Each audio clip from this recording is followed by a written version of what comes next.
പഴയ കാലത്തെ പ്രണയത്തിന്റെ കഥകളൊന്നും ഭർത്താവിനോട് പറയണ്ട. അങ്ങനൊക്കെ ചില ബുദ്ധിശൂന്യമായ പ്രവർത്തനങ്ങൾ ചില ആളുകൾ പറയാറുണ്ട്, കാഴ്ചവെക്കാറുണ്ട്. അതോടുകൂടി വിവാഹ ജീവിതം ഒന്നുകിൽ തകരും, റിവേഴ്സ് ആകും, അല്ലെങ്കിൽ ഇയാൾ സംശയരോഗിയായിട്ട് ജീവിതം തുടരും.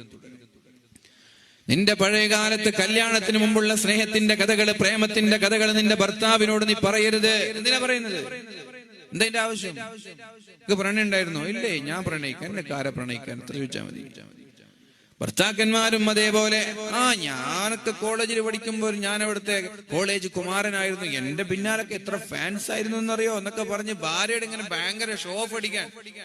ഇതൊക്കെ പറഞ്ഞപ്പോ ഒരു ഭാര്യ വെറുതെങ്കിലും, ഭാര്യക്കൊന്നും പറയാനില്ല. ഇപ്പൊ ഭർത്താവിക്കരങ്ങ് പറയുമ്പോൾ ഞാൻ എന്തെങ്കിലും പറയണ്ടെന്ന് വിചാരിച്ചു ഒന്ന് ഉണ്ടാക്കി പറഞ്ഞു. ഭാര്യ പറയുമ്പോഴേക്കും ഇയാളുടെ സ്വഭാവം മാറി. ഇനി മാത്രം പ്രണയിച്ചാൽ മതിയാ, ഭാര്യക്ക് പ്രണയിക്കാൻ. അങ്ങനെ ഒരു പ്രിവിലേജ് നിനക്ക് ആരാ തന്നത്? ഞാൻ ചോദിക്കുന്നത്, ആരാണ് ഒരു ആണിന് ഇത്ര പ്രിവിലേജ് തന്നത്?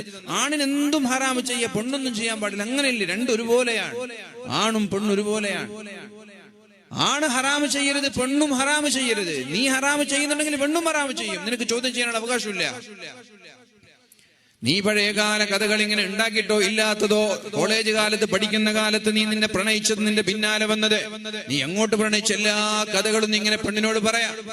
എന്നിട്ട് പെണ്ണൊരു കഥ പറയുമ്പോഴേക്കും നിന്റെ സ്വഭാവം മാറും. അത് മാറ്റിവെക്കണം.